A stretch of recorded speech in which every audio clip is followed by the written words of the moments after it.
하나님 말씀을 좀 보겠습니다. 누가복음 2장 36절에서부터 38절에 보겠습니다. 한 절씩 교독하고 마지막 절은 같이 봉독하겠습니다. 제가 먼저 읽겠습니다.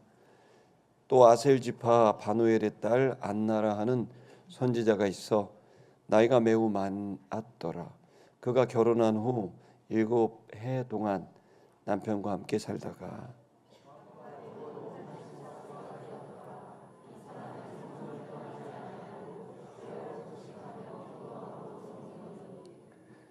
같이 하겠습니다. 마침 이때 나와서 하나님께 감사하고 예루살렘의 성량을 바라는 모든 사람에게 그에 대하여 말하니라. 아멘. 오늘의 주제는 평생 구원자를 기다린 노인에 대한 얘기입니다. 우리가 이제 지난주는 부활절로 못 봤지만은 그 지난주에는 우리가 계속 누가복음 보고 있는데 거기에서 할아버지죠 시므온 얘기가 나왔고 오늘은 이제 할머니 얘기입니다. 안나 얘기입니다.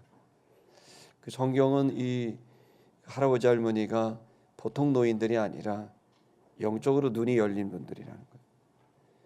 그래서 그냥 나이 많은 분이다가 아니라 영적인 분별력을 갖고 있었고 또 그리고 거기에서부터 아주 놀라운 구원자를 세상에 소개하는 엄청난 전도자로서 두 분을 묘사하고 있습니다.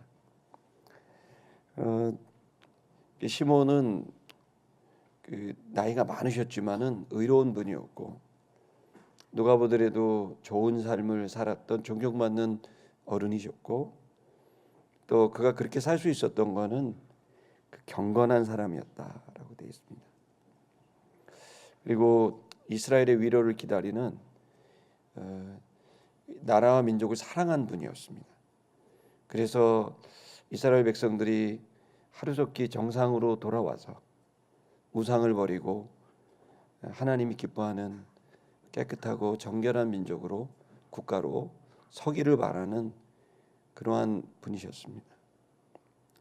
그러다 보니까 늘 성령님이 그 위에 있었다라고 하는 표현을 봐서는 그는 이제 인간적인 한 노인이 아니라 주님의 사람이었고 말씀의 사람이었고 성령의 사람이었던 거죠. 그는 하나님의 성령님의 음성을 들을 수 있었던 분이었죠.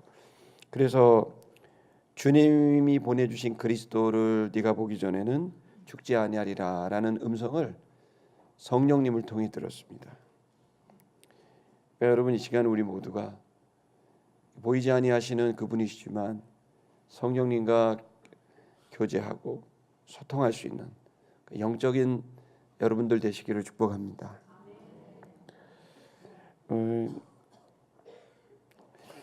그렇게 살았기 때문에 눈이 열렸어요. 수많은 아이들이 낮에 8일 만에 할례를 받고 수많은 아이들이 40일 이내에 하나님께 드리는 정결의식을 행하러 왔지만 시몬은 알아볼 수 있었어요. 저 아기가 구원자라는 걸. 여러분 우리가 만약에 예수님이 재림하셔서 우리 앞에 오셨을 때 우리는 알아볼 수 있을까요? 우리의 신앙은 교회를 오고 가고 하는 것도 참 귀합니다. 그리고 우리가 어떤 율법을 지키고 규례를 지키고 또 좋은 사람으로 사람의 도리를 다하고 또 가족들이나 이웃들에게 좋은 사람으로 존경받는 것도 중요하지만 무엇보다도 영적인 감각이 있어서 그 영감 있는 삶을 살아가서 주님의 마음을 헤아리고 사람들이 보지 못하는 것까지 보고 느끼고 알 수 있는 여러분 이런 영적인 사람이 되는 것이 정말 중요한 일입니다. 저는 우리 한국교회가 어느 날인가부터 이 영적인 감각을 조금은 도외시하는 건 아닌가. 그런 건 아니겠지만 우리도 모르게 그냥 사람들과 똑같이 보다 더 나은 삶, 또 답답한 현실을 좀 이기고 싶은 그러한 생각으로 주님을 왔는지 모르지만 이제 여러분 교회에 오셔서 여러분들이 이제는 주님의 마음을 헤아리고 또 주님의 마음을 느끼고 주님의 눈물을 보고 주님의 소망을 볼 수 있는 저와 여러분 되기를 축복합니다. 근데 그게 억지로 하는 게 아니라 보여져요.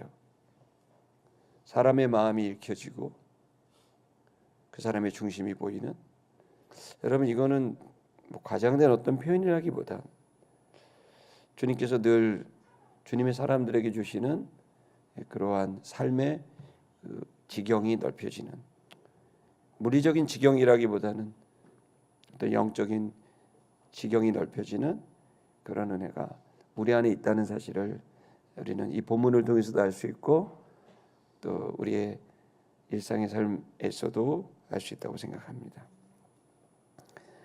수많은 아기가 성전에 올라왔지만 시몬은 딱 본 거예요. 저 아이가 구원자구나. 그렇게 되자 그 아이를 품에 안자 시몬은 감격하면서 하나님 드디어 저를 놓아주시는군요. 드디어 구원자를 받습니다. 그러면서 만민의 구원을 위해 이렇게 준비하셨군요. 이 아이가 이방을 비추는 빛이 되겠군요. 이 아기가 이스라엘의 위로가 되겠군요. 그러면서 감격스럽게 이 노인은 이 아기 예수를, 갓난쟁이 아기를 보고 그 아기의 미래도 보면서 이 아이가 찔리겠군요. 이 아이를 보면서 마리아에게 이 아이가 찔 때 네 가슴이 칼로 베는 것처럼 너는 고통을 당할 것이다. 그러면서 마리아의 미래도 보고 이 아기의 미래도 보게 되는 그런 체험을 하게 됩니다. 거듭 여러분에게 축복합니다. 여러분 이 시간 우리가 영적인 감각과 눈이, 들을 수 있는 귀가, 성령이 교회들에게 하시는 말씀을 들을 수 있는 깨어있는 자들이 되시기를 축복합니다. 시몬이 할아버지라면 안나는 할머니입니다. 오늘 여러분 이 본문에서 안나의 이야기가 나오는데요. 이 안나의 얘기를 통해서 한 번 더 우리가 영적으로 살아있는 그러한 신앙의 변화가 있기를 우리 한번 기대해 봅시다. 할렐루야. 우리 한번 좀 본문을 보겠습니다. 36절 7절을 보면 이제 원문을 우리가 좀 보고요. 이 여러분 보시는 이 내용은 이제 그리스어죠. 이게 코인의 헬라어인데 그거를 이제 문장을 이제 표현한 겁니다. 보시면 이해를 돕기 위해서 이렇게 좀 바꿨는데요. 이분의 이름은 안나입니다. 안나는 여러분 영어 이름은 해나이고요. 히브리 말로는 한나입니다. 여러분 그 한나 아시죠? 사무엘의 그 어머니. 그게 이제 그 헬라어의 표현은 안나 이렇게 되어 있어서 그 뜻은 은혜입니다. 은혜. 지난주에 우리 마리아 했던 집사님 이름이 임은혜입니다.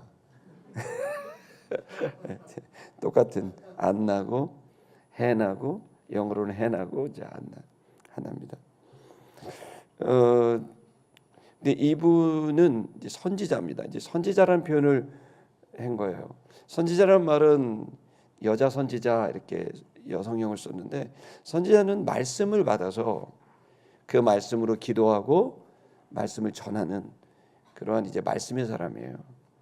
근데 여자분이신데도 이 선지자였다는 거죠. 그러니까 여러분 우리가 모든 신앙의 근거가 성경이라는 걸 알 수 있어요. 여러분 저는 여러분이 성경을 읽으면서 하나님의 말씀을 깨닫고 들을 수 있기를 축복합니다. 그렇게 됐을 때 일상을 살면서도 하나님의 말씀이 들리고 하나님의 마음이 느껴지는 그 영적인 이제 삶이 시작될 수 있죠. 그러니까 그 시작은 성경입니다. 안나도 성경을 통해서 그가 하나님 말씀을 듣고 전했던 분인 거죠. 여러분 우리가 좀 그러한 그 시간을 좀 꼭 가졌으면 좋겠습니다. 우리가 부활절까지는 사순절을 보냈잖아요. 근데 사순절이 끝난 게 아니에요. 이제 5월 말까지 오순절이 기다리고 있어요. 그렇죠. 합쳐서 구순절.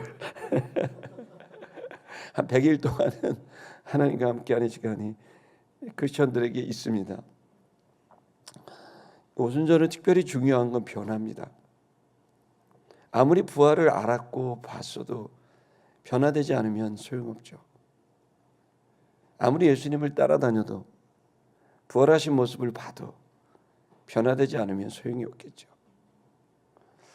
주님은 우리에게 희망을 주시지만 복된 소식이지만 그 소식을 내가 안다고 해서 내 삶이 변화되는 건 또 다른 문제인 거죠. 여러분이 오순절에 그래서 제가 마음에 오늘 안나의 말씀을 보면서도 지난 주일날 우리 선국 봤잖아요, 그죠? 저는 제가 부활절 한 40번 부활절 보냈나? 근데 저는 지난주에 마구간이 열리면서부터 울어가지고 주님이 부활하실 때까지 울었어요. 이게 멈추지를 않아요. 내가 그 주님 앞에 서 있는 것 같고 막 그 오열하는 마리아를 보면서 막 또 좌절하는 베드로를 보면서 십자가에 달려서 이렇게 쳐다보시는 예수님 보면서 그 얼굴을 감히 쳐다볼 수가 없더라고요. 그래서 그때 또 한 번 더 느끼는 거예요. 내 안에 예수님이 아닌 너무 다른 게 많구나.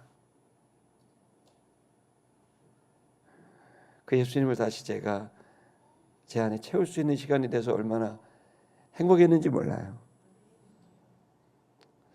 우리 좀 한 주 지났지만 한 80여 명의 성도들이 그 애를 썼잖아요.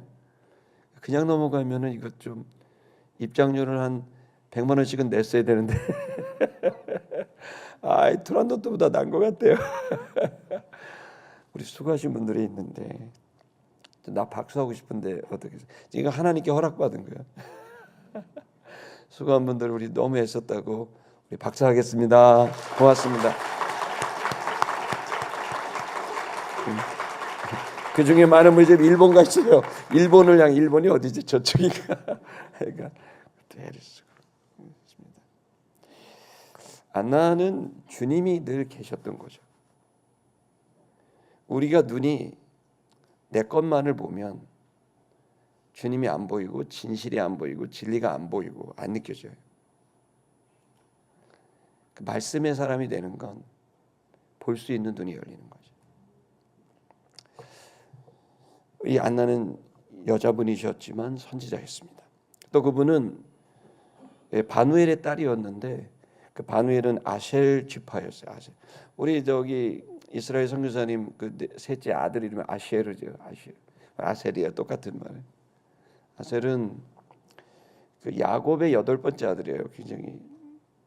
근데 사실 야곱은 12아들이 있지만 어머니들이 다 다르고 그 중에서 이제 그 야곱의 그 부인이 레아가 있었는데 그 레아에게서 난 아들도 아니고 레아의 몸종이었던 시바라고 하는 여자가 있는데 그 여자의 아들이에요. 근데 첫째도 아니고 둘째예요. 그러니까 이 아셰르는 12아들 중에서 가장 주목받지 못하는 그런 아들이라고 할 수 있겠죠. 근데 웬일입니까? 야곱이 돌아가시기 전에 12아들을 놓고 축복을 하다가 그 아셀에게 무슨 얘기를 하냐면은 엄청난 축복을 줘요. 아셀에게 식물을 가지게 될 것이고 기름진 식량을 갖게 될 것이고 그리고 그것을 많은 사람에게 공궤로 나눠주게 될 것이다라고 하는 엄청난 그 물질적인 부요를 축복합니다. 그런데 이게 이제 어디서 이루어지냐면 가나안 정복이 이루어지잖아요. 그 가나안 정복으로 들어가서 이제 지파들에게 땅을 분배를 하는데 웬일입니까? 아셰르가 제일 두각을 나타내지 못한 족속이 있음에도 불구하고 주님의 허락한 땅은 가장 기름지고 가장 풍요로운 땅을 준 거예요. 그래서 서쪽으로는 지중해를 접하고 가운데로는 지금도 그 땅 가보면 올리브가 어마어마하게 달려 있습니다. 그러니까 농사가 너무너무 잘 되는 비옥한 토지를 이들에게 줬어요. 그리고 크기도 남북으로 치면 거의 98km, 거의 100km 정도 되는 어마어마한 땅을 아셀에게 준 거예요. 아셀 지파에게. 그러니까 여러분 얼마나 축복을 받았습니까? 가장 밑바닥에 있을 것 같은 아셀이 가장 부여롭게 된 거죠.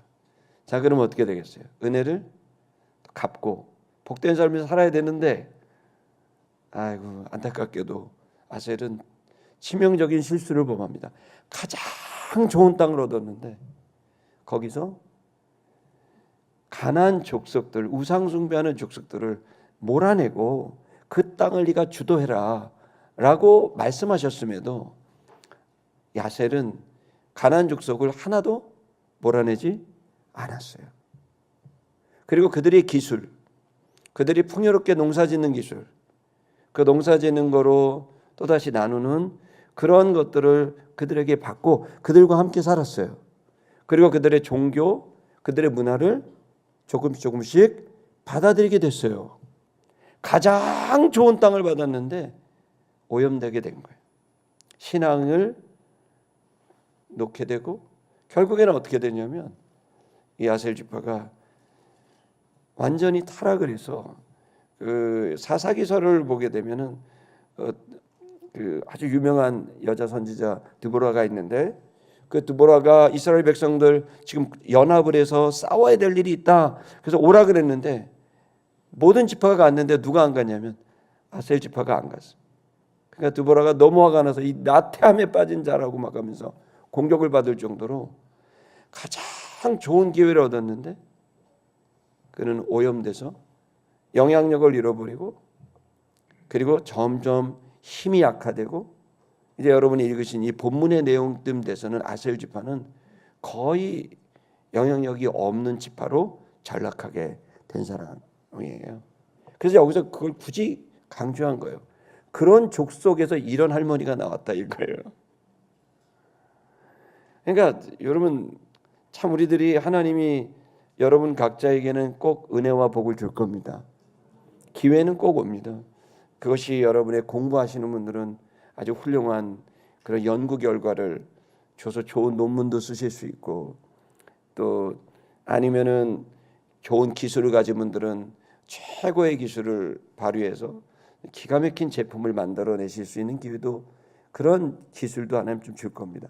또 어떤 분들은 잘 유통하고 판매하고 해서 정말 많은 유통망을 가져서 큰 재물을 얻게 되는 그런 기회도 얻을 수 있습니다. 또 어떤 분들은 가난하고 어려운 사람들을 잘 섬겨서 명예를 얻고 명성을 얻게 되는 그러한 선교적인 또 혹은 사회복지적인 그런 일들을 해서 유명세를 얻을 수도 있을 겁니다. 그렇게 하기 위해서 많은 재능을 하나님 주시겠고 사람도 붙이고 복도 줄 겁니다. 그런데 말이에요. 만약에 그 속에서 우리가 한 번도 생각하지 않는다면 말씀의 사람이 되지 않고 영적인 사람이 되지 않는다면 그 기회가 점점 더 약화되고 오히려 그것은 우리를 무너지게 하는 덫이 될 수 있습니다. 그것이 아셀 지파의 모습입니다. 그러나 여러분 이 시간 우리가 부활의 아침을 넘어서 오순절을 향해 가고 있는 저와 여러분에게 하나님이 정말 세속적인 성공의 기회를 주실 때 오히려 그 기회를 주님의 나라와 의를 위해 쓸 수 있는 여러분들 되시기를 축복합니다. 안나는 그 지파 속에서 이 바누엘의 딸로 나왔습니다. 그리고 그는 나이가 많았습니다. 여러분 나이가 얼마나 많았나는 안 나와 있어요. 아래 보시니까 이런 그의 삶을 이렇게 얘기합니다. 그는 남편과 함께 7년을 살다가 과부가 됐어요. 여러분 과부라는 말을 이렇게 은유적으로 쓸 때 뭐라고 하냐면 그 빼앗긴 성 이런 말로 표현해요. 다시 말하면 과부로 산다는 것은 지금도 남편 없이 자식 키우는 거는 상상할 수 없는 일이에요. 근데 고대 사회에서 그 남편이 없이 이렇게 가정을 꾸린다는 거는 뭐 그야말로 든든한 성이 있다가 성을 잃어버렸으니 그냥 나그네 같은 삶이고 무시당하는 삶이고 그것은 고통스러운 거죠. 근데 이제 그는 과부로 이렇게 살았어요. 이제 그래서 여기 보시면 뭐라고 되어 있냐면은 그 과부로 80세가 되도록 과부가 됐다 이렇게 되어 있는데 지금 성경 여러분 읽으신 거는 84세가 되었더라 이렇게 되어 있지만 10년 전에 있었던 개역 개정 성경에는 과부가 된 지 84년이 되었더라 이렇게 써 있어요. 그러니까 좀 달라요. 근데 왜 그러냐면 이제 헬라어 원문을 보면은 그 전치사 문제인데 그게 이제 그걸 어떻게 썼느냐에 따라서 지금 이제 어쨌든 지금 개역 개정 성경은 84세라 이렇게 되어 있지만 여러분 보시는 거 알겠지만 위에 나이가 많더라라고 되어 있단 말이에요. 굉장히 많은 거예요. 나이는 정해놓지 않은 거죠. 그리고 밑에 보니까 과부가 되고에다 수식했거든요. 정확하게. 그러면 과부가 된 지 84년이 되었더라가 더 맞을 것 같아요. 그러니까 좀 아쉬움이 있는 번역입니다. 10년 전에는 저렇게 돼 있었는데 이게 굳이 바뀌었어요. 어쨌든 그 성경학자들이 잘 결정했겠죠. 저희가 여기서 중요한 건 이분은 최소 84세에서 최대 100세가 넘었다 이렇게 보시면 됩니다. 그래서 그렇게 이제 삶을 살았던 분이에요.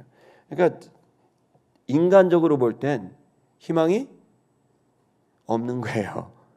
84세 여기 계신 분들이 계실지 모르겠지만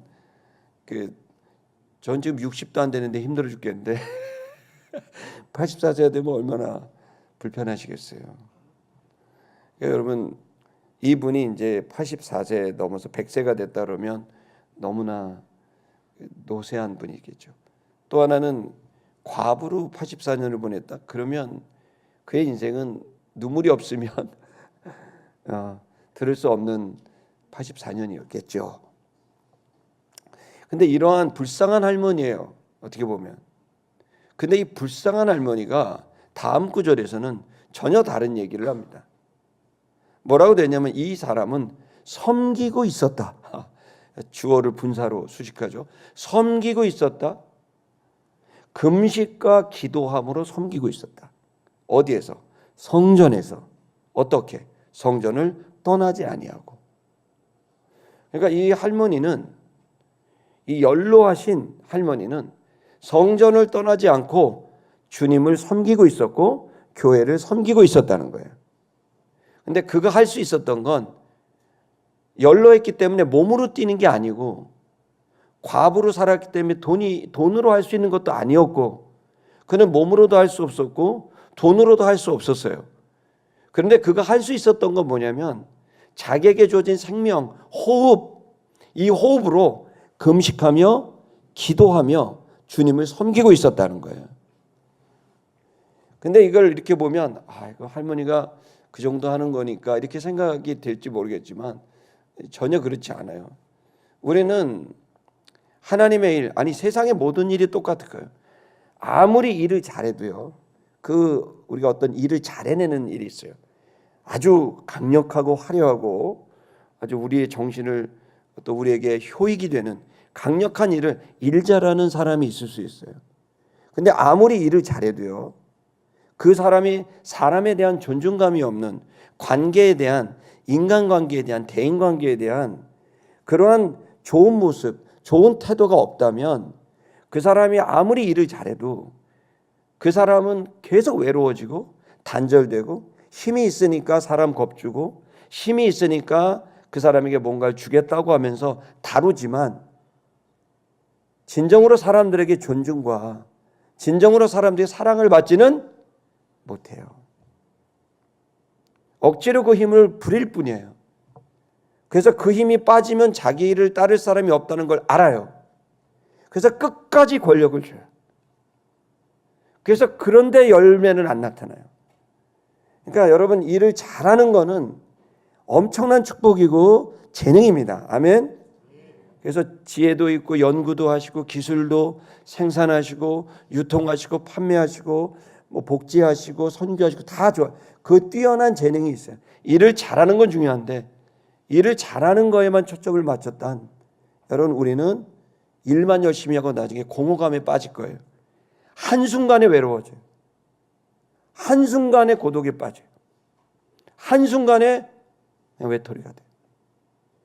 그래서 반드시 일을 잘하기 전에는 사람을 존중하고 사랑하고 사람들을 위해서 축복할 수 있는 이 관계에 대한 성장이 필요한 겁니다.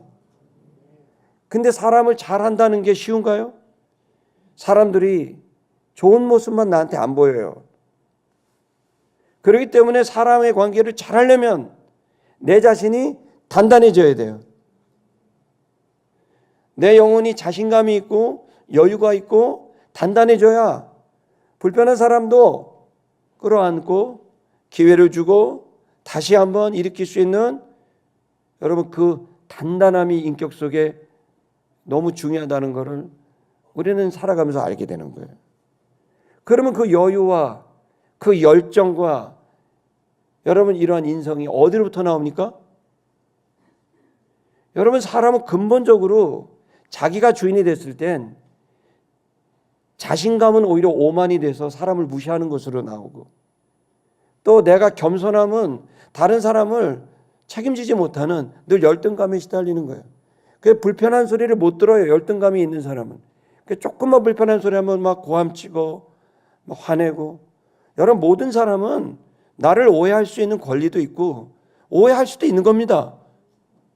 그러나 그런 얘기를 듣고 했을 때 그 앞에 단단한 영성을 갖지 않으면 그 오해 앞에 화가 나고 고함치고 막 이렇게 되면 결국 모든 일은 될 수가 없는 거예요. 그러면 그 자신감이 어디로부터 나오나요? 바로 경건에서 나오는 거예요. 신, 즉 하나님과의 관계 속에서 그 영혼이 주님과 완전히 잘 조여져 있는 잘 맞춰진 조인트처럼 그 말씀과 그 성령으로 기도로 그 경건이 됐을 때 여러분 그 사람은 좀 손해나도 돼요. 그거에 그 일일비 안 해요. 왜? 하나님과 내가 하나가 됐기 때문에. 주님이 내 자신감이지 내가 가지고 있는 통장 잔고나 내가 갖고 있는 나를 따르는 네트워크나 그런 거가 나의 자신감이 아니에요. 이 사람은 이미 그 모든 사람의 평판도 그렇게 뭐 칭찬 들으면 감사하죠. 근데 비난을 들어도 그조차도 이 영적으로 된 사람은 오히려 동기부여가 되고 그게 오히려 나한테 다시 설 수 있는 에너지가 되는 거예요. 그래서 여러분 우리가 진정한 평온과 기쁨과 자유가 누려지게 되는 건 결국 외부에 있지 않아요. 억지로 내가 마음을 잡아야지. 그러면 그럴수록 더 불안하고요.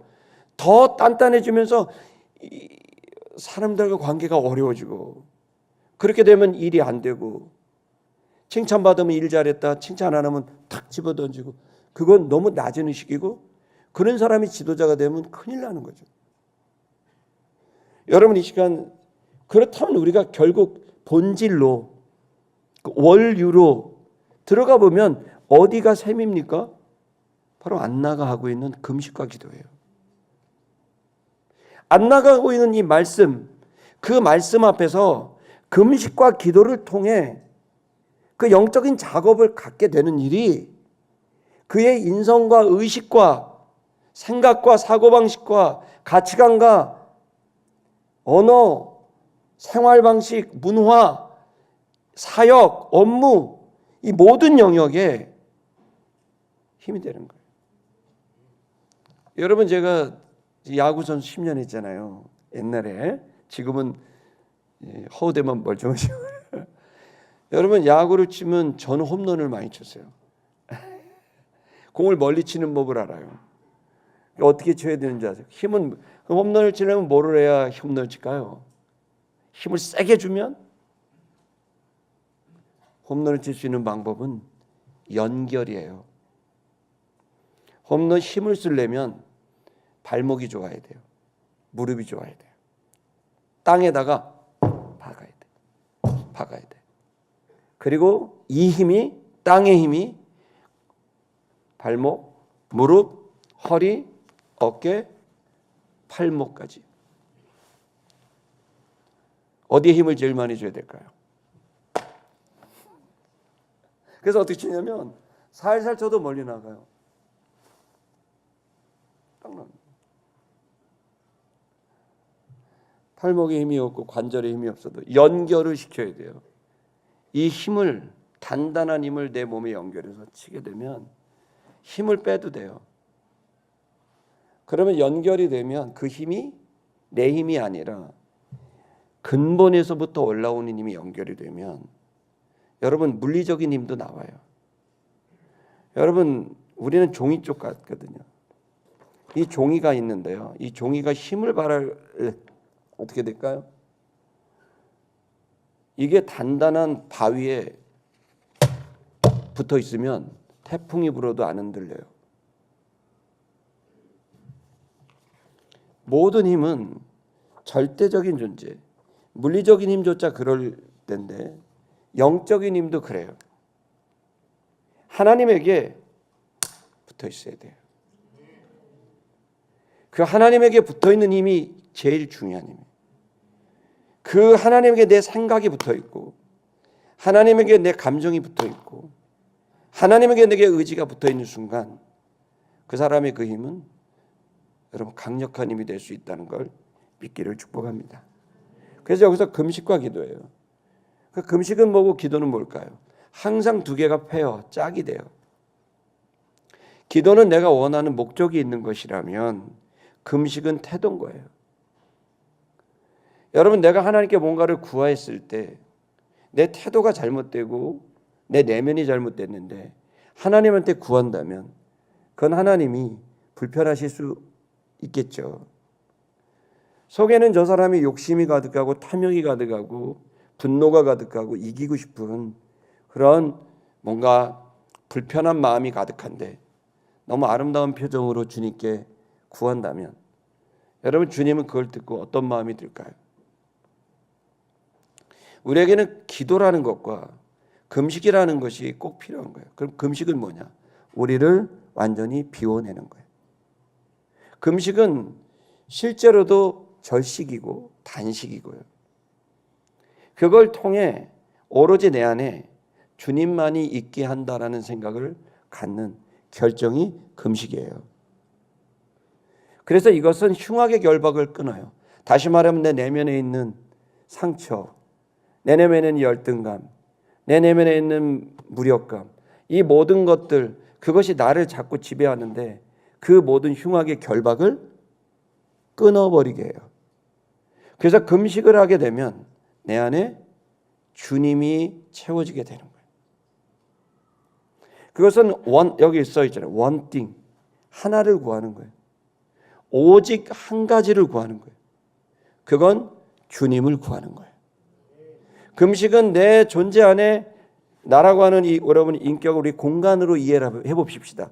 우리 안에 공간입니다. 우리 인격을 공간이라고 이해를 우리가 해서 이야기를 한다면 내 안에 뭐가 담겨 있나요?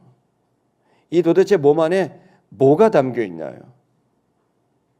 여러분 그것이 주님 앞에 내가 기도를 드리고 주님과 연합하는 데 있어서 불편한 것들이 담겨 있다면 나의 기도를 하기 전에 먼저 금식하며 그것을 다 비워내고 그리고 그것으로 주님 앞에 기도하게 됐을 때 그 기도야말로 주님과 연결된 기도이기에 가장 강력한 기도가 되는 거죠. 이런 일은 너무 많습니다. 오늘 현대교회가 이제 많이 먹고 열심히 일을 해라. 그것도 맞는 얘기입니다. 할렐루야. 그래서 여러분 건강한 음식, 좋은 음식 잘 가려서 드시길 축복합니다.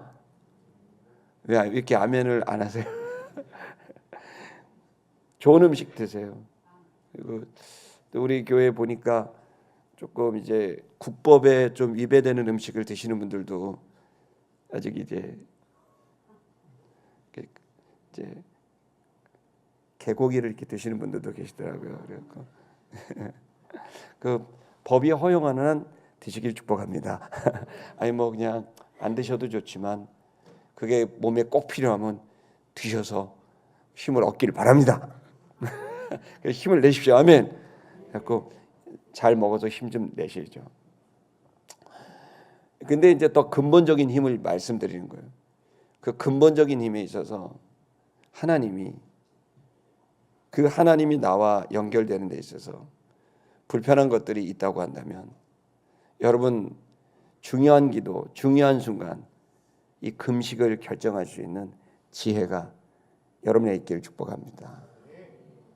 그런 의미에서 제가 금식을 선포합니다. 할렐루야. 여러분 마음에 불편하거나 또 내가 뭔가 새로운 중요한 결정을 해야 되거나 아니면 현실을 돌파해야 되거나 뭔가 내 마음에 쫓기는 것이 있거나 여러분 그래서 내 마음에 그리스도가 온전하게 보여지는 그 일보다는 다른 어떤 것들이 내 생각을 완전히 채우고 있는 그것을 여러분이 느끼는 분들이 계시다고 한다면 하루에 2끼를 추천합니다. 저는 지난주에 성경을 보면서 내가 내 안에 주님 말고 너무 많은 게 있구나. 어떤 면에서 교회도 어떤 면에서 성도도 어떻게 면에서 이 목사직도 주님보다 우선해서는 안 되는데 그 일을 한다고 하다가 주님이 나에게 느껴지지 않고 보여주지 않는 저는 제 안에 지난주에 주님이 채워지지 않은 모습을 보면서 선곡을 통해 다시 그 주님이 내 안에 완전히 채워지기를 바라는 생각을 갖게 됩니다.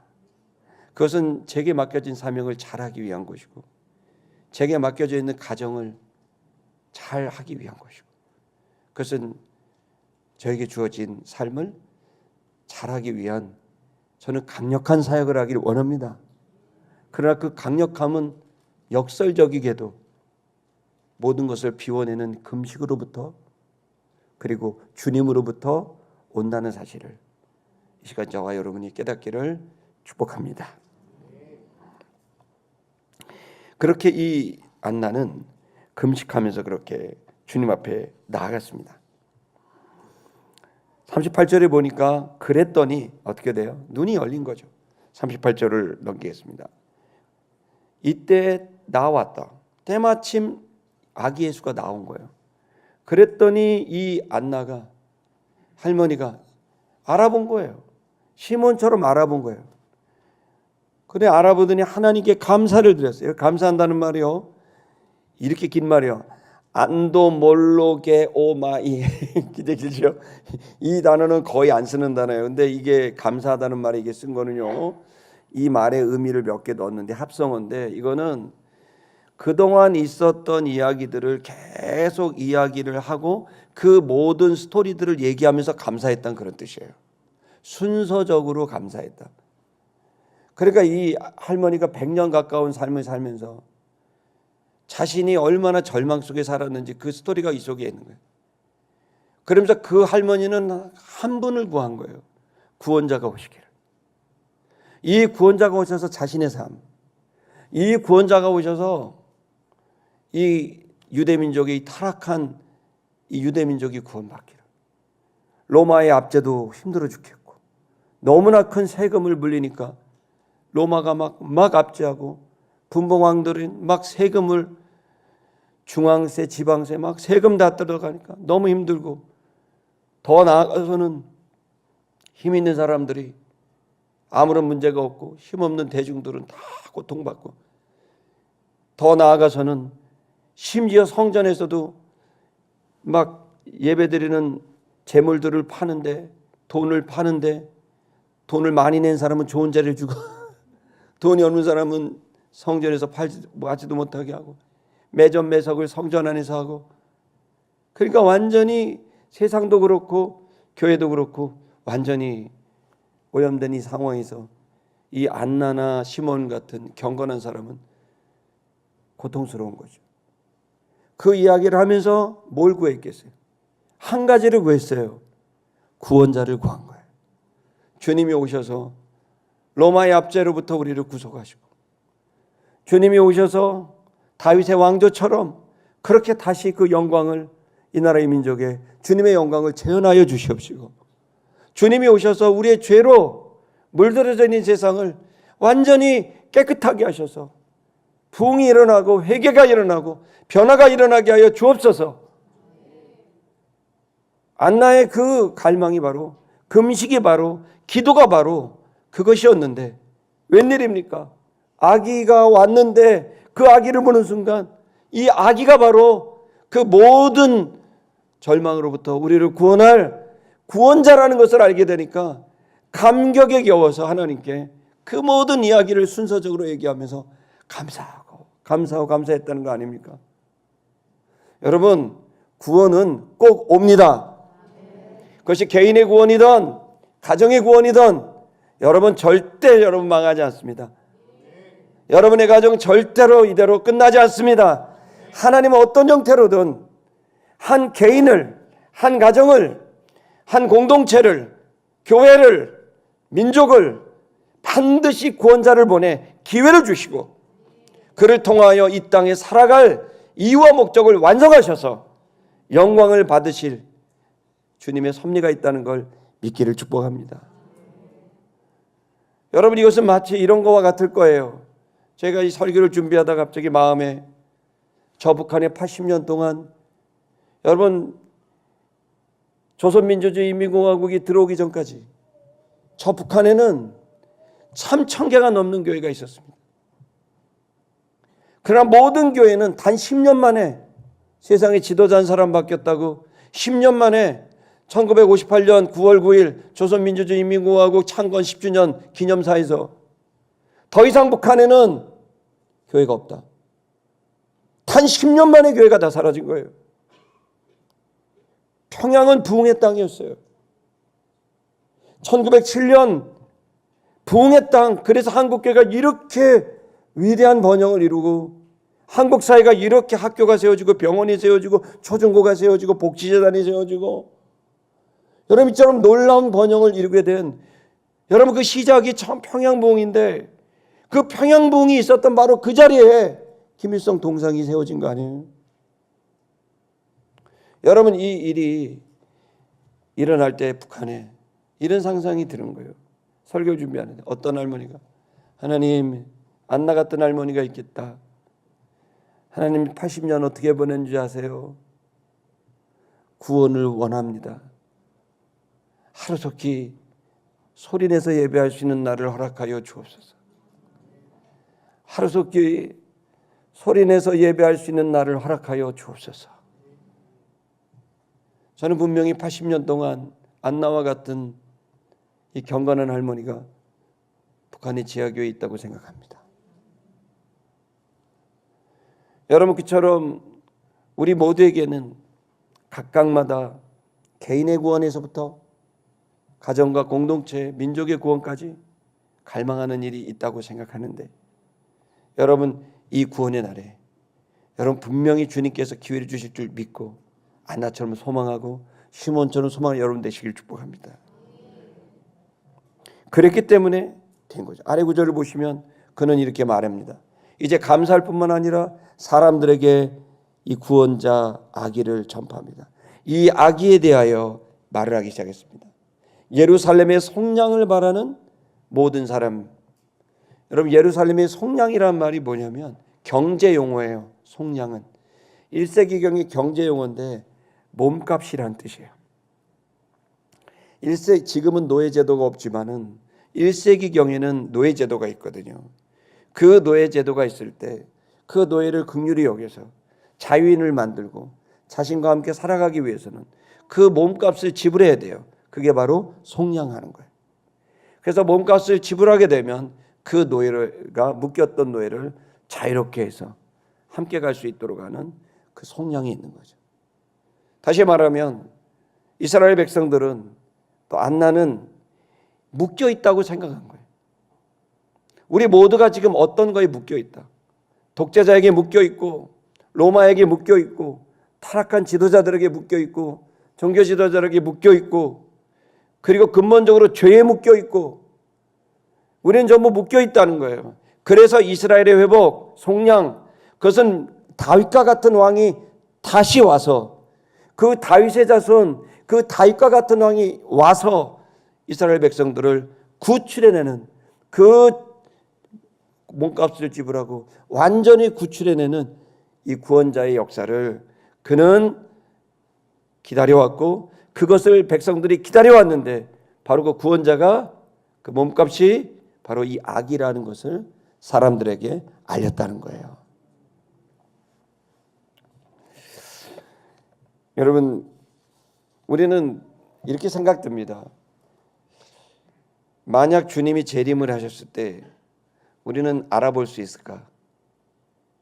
우리의 영이 열려져 있지 않다면, 깨어 있지 않다면, 예수님이 내 앞에 와서도 웬 청년이 왔나 이럴지 모르는 거냐. 수많은 아기들이 왔는데 어떻게 시므온과 안나는 그 아기가 구원자라는 사실을 알았을까요? 그것은 바로 그 통찰은 많은 책을 읽어서도, 많은 경험을 해서도 아닌 하나님과 금식과 기도로 주님과 교제한 영적인 삶을 살았기 때문에 여러분, 그는 알아볼 수 있게 된 겁니다. 여러분, 오순절까지 저는 이제 제가 이제 지난주도 그렇고, 여러분 우리 금식과 기도하십시다. 아멘. 아멘이 이렇게 안 나올 줄 알았습니다. 일부 예배는 거의 안 나왔습니다. 5월 말까지 여러분 하나님 앞에 나를 이렇게 보면서 내 안에 있는 적절하지 않은 것들을 비워낸다는 마음에서, 한 끼가 됐던 두 끼는 좀 심할 것 같고 한 끼 정도를 금식을 하고, 그러면서 내 안에는 흉악의 결박을 풀어내는, 하나님 앞에 나를 정돈하는, 마치 신부가, 결혼식을 앞둔 신부가 자기를 정돈하듯이, 단장하듯이 구원자가 나를 찾아올 텐데, 내 마음을 구원하고 내 삶을 구원할 텐데,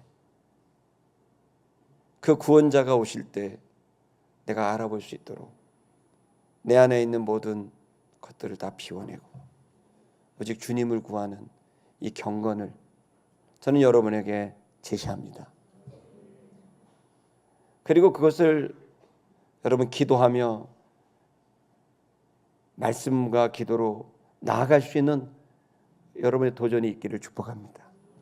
리더스 존이 우리 3달에 한 번씩 책을 하고 있는데, 그 책을 한번 다 같이 보면서 제 마음에는 이제 용산에 계신 분들은 우리 좀 새벽 기도도 할까요? 할렐루야.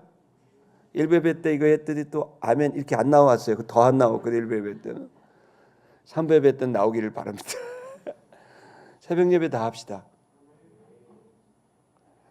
그래도 너무 적잖아. 그래도 이렇게까지 했는데 우리 새벽 예배를 한번 해봅시다.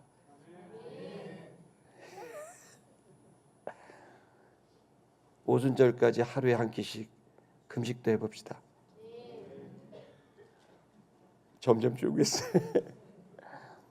자유예요. 여러분이 자발적으로 하세요. 근데 한번 여러분의 인생에 생각을 해야 돼요. 금식을 해서 한번 비워내야 돼. 영혼을 비워내서 one thing, 한 가지, 그분이 보이는 내면, 그리고 주님께 기도하면서 하나님 나도 쓰임 받고 싶어요. 저를 구원해 주세요. 저에게 기회를 주세요. 기도할 수 있는 여러분 되시기를 축복합니다.